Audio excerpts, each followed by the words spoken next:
Student, welcome back my YouTube channel Maths and Science Classes with Mehboob sir. Dear student, आज आप लोगों के लिए हम जो नया टॉपिक जो है आप लोगों के लिए लाए हैं, रियल नंबर्स, वास्तविक संख्याएं। इसमें कुछ इम्पोर्टेंट पॉइंट्स, कुछ महत्वपूर्ण बिंदु हैं जिनके बारे में हमें और आपको जानना बेहद ज़रूरी है।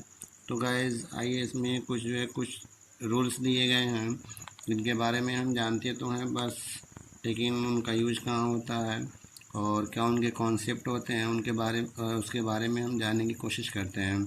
तो आइए गाइस शुरू करते हैं। पहला हमारा है एल्गोरिथम। हमेशा जो है आपको हायर क्लासेज में आपको ये वर्ड सुनने को मिलेगा और 10th में भी मिलेगा। तो ये होता क्या है?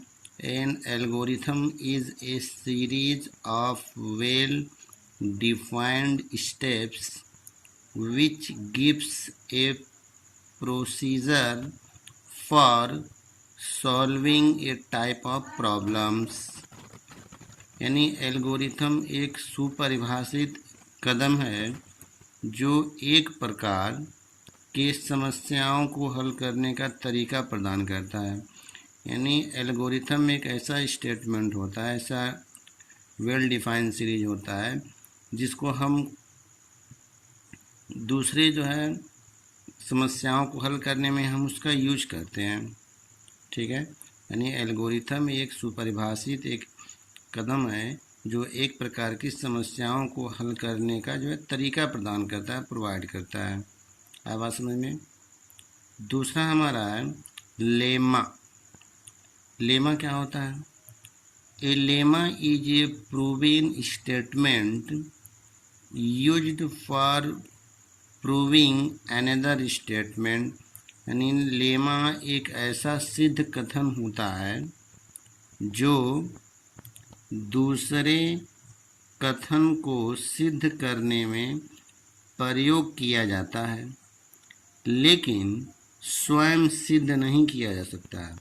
यानी लेमा जो होता है वह ऑलरेडी एक प्रूवन जो है स्टेटमेंट होता है, उसको हम प्रूव नहीं कर सकते हैं, लेकिन दूसरे जो है स्टेटमेंट को प्रूव करने में हम उसका यूज कर सकते हैं। आया बात समझ में? एक बार फिर, लेमा एक ऐसा सिद्ध कथन होता है जो दूसरे कथन को सिद्ध करने में प्रयोग तो किया जाता है, लेकिन स्वयं सिद्ध नहीं किया जा सकता है। ठीक है ना?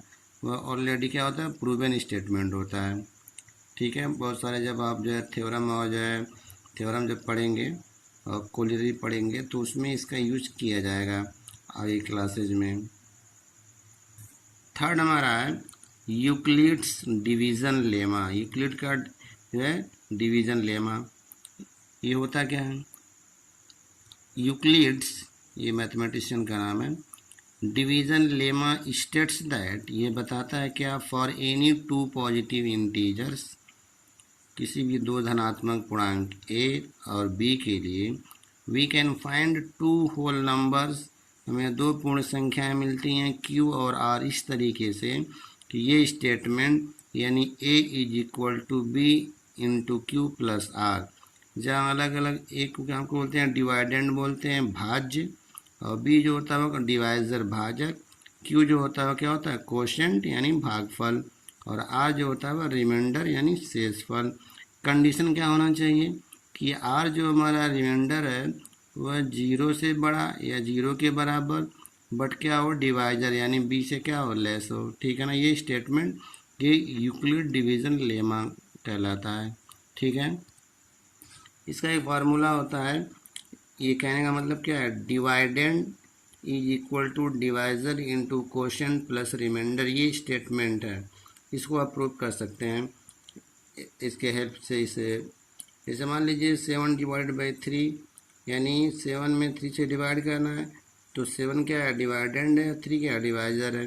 ये दो पॉजिटिव इंटीजर हमने लिया था और हमने जब इससे इसमें डिवाइड किया तो 3 2 जा 6 और 7 माइनस 6 हाउ मच? 1 हो जाएगा। तो 3 क्या हुआ? डिवाइजर भाजक हो गया, 7 क्या है? डिवाइडेंड भाज्य हो गया, और 2 क्या है? कोशेंट भागफल, और 1 क्या है? रिमाइंडर है। तो इसको हम प्रूव कर सकते हैं इस तरीके से। ऊपर से देखिए जो डिवाइडेंड यहाँ लिखा गया है ना, तो क्या हो गया 3 क्या divisor into quotient plus remainder, तो 3 2 या 6 प्लस 1 7 इक्वल आ गया ना। तो इस तरीके से इस नियम को आप प्रूव कर सकते हैं, ठीक है ना। तो इस तरीके से जो है ये आपके लिए कुछ टॉपिक्स था, ये लेमा, ठीक है, यूक्लिड डिवीजन लेमा, इसको प्रूव किया गया और इसके हेल्प से आगे बहुत सारे क्वेश्चन आप सॉल्व कर सकते हैं। तो उम्मीद है कि गाइस ये आपको समझ में आ गया होगा।